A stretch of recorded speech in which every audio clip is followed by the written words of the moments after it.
بسم اللہ الرحمن الرحیم۔ السلام علیکم ورحمۃ اللہ وبرکاتہ۔ امید کرتا ہوں آپ سب لوگ خیریت سے ہوں گے۔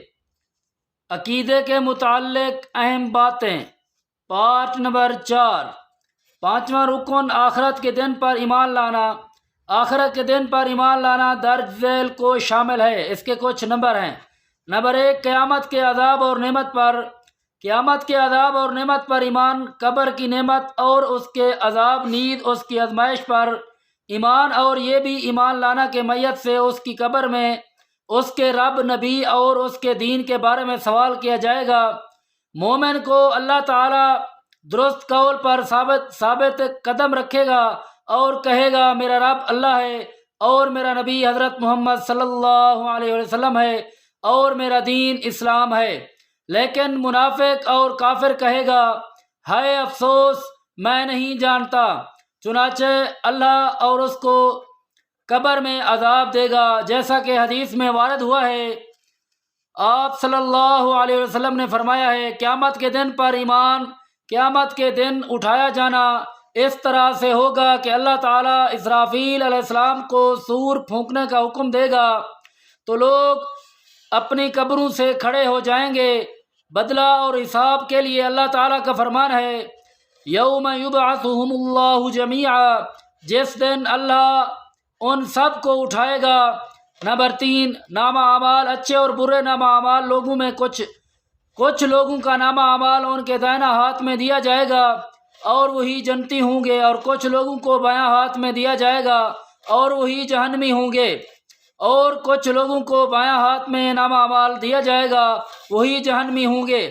اللہ تعالیٰ کا فرمان ہے، فَأَمَّا مَنْ أُوتِيَ كِتَابَهُ بِيَمِينِهِ، جس کا نامہ اعمال اس کے دایاں ہاتھ میں دیا جائے گا، وَأَمَّا مَنْ أُوتِيَ كِتَابَهُ بِشِمَالِهِ، اور جس کا نامہ اعمال اس کے بایاں ہاتھ میں دیا جائے گا۔ نمبر 4، حساب و کتاب، لوگوں کے اعمال کا حساب و کتاب ہوگا، جو کچھ دنیا میں انہوں نے اچھا اور برا کیا ہوگا۔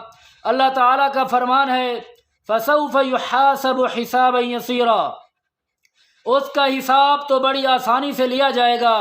نمبر 5، میزان ترازو، یعنی ایک کنڈا ہوگا جس سے ہم وزن کرتے ہیں مختلف چیزوں کا۔ میزان ترازو جس میں بندوں کے اچھے اور برے اعمال کا وزن کیا جائے گا۔ جس کی نیکیاں اور اچھائیاں بھاری ہوں گی تو وہی کامیاب ہوگا، جن کی نیکیاں اور اچھائیاں بھاری ہوں گی تو وہی کامیاب ہوگا، کامیاب و کامران ہوگا، اور جن کی نیکیاں کم پڑ جائیں گی وہی خسارہ پانے والے ہیں۔ اللہ تعالیٰ کا فرمان ہے، فَأَمَّا مَنْ ثَقُلَتْ مَوَازِينُهُ فَهُوَ فِي عِيشَةٍ رَاضِيَةٍ، پھر جس کے پلڑے بھاری ہوں گے وہ تو دل پسند آرام کی زندگی میں ہوں گے، یعنی جس کی نیکیاں زیادہ ہو جائیں گی وہ جنت میں مزے کریں گے۔ اللہ ہم سب کو بغیر حساب کتاب کے جنت میں داخل کر دے۔ ہم کسی قسم کا حساب دینے کے قابل نہیں ہیں۔ ہم جو بھی کچھ ہیں ہم سب جانتے ہیں کہ ہم نے کیا کیا کیا ہے، ہم نے کتنے گناہ کیے ہیں، کتنے نیکیاں کیے ہیں، ہم سب جانتے ہیں۔ نمبر 6، شفاعت عظمیٰ، جو کہ نبی اکرم صلی اللہ علیہ وسلم اس وقت بندوں کے لیے کریں گے جب لوگ محشر کی اس عظیم گھڑی میں بڑے کرب اور تھکاوٹ اور غم میں ہوں گے، کیونکہ اس دن انہیں اپنے حال اور انجام کی خبر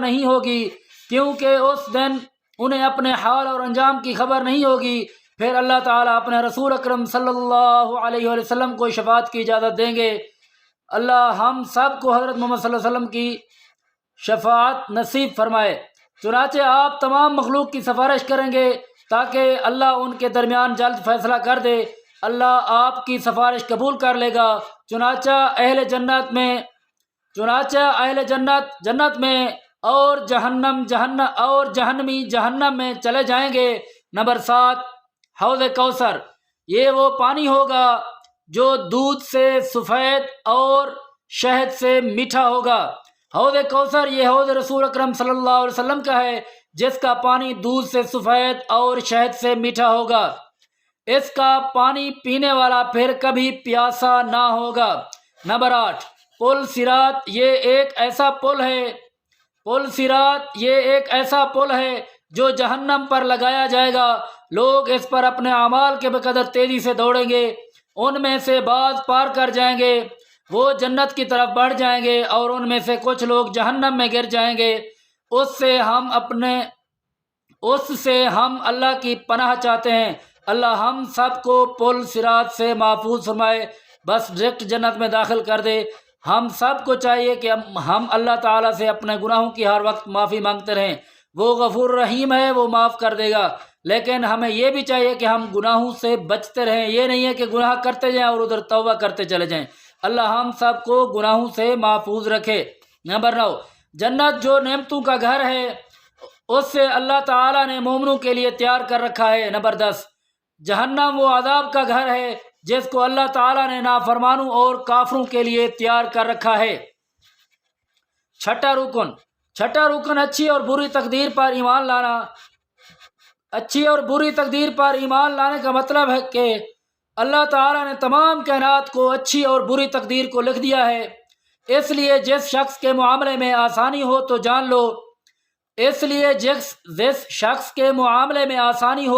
تو جان لے کہ اس کی تقدیر میں یہی تھا۔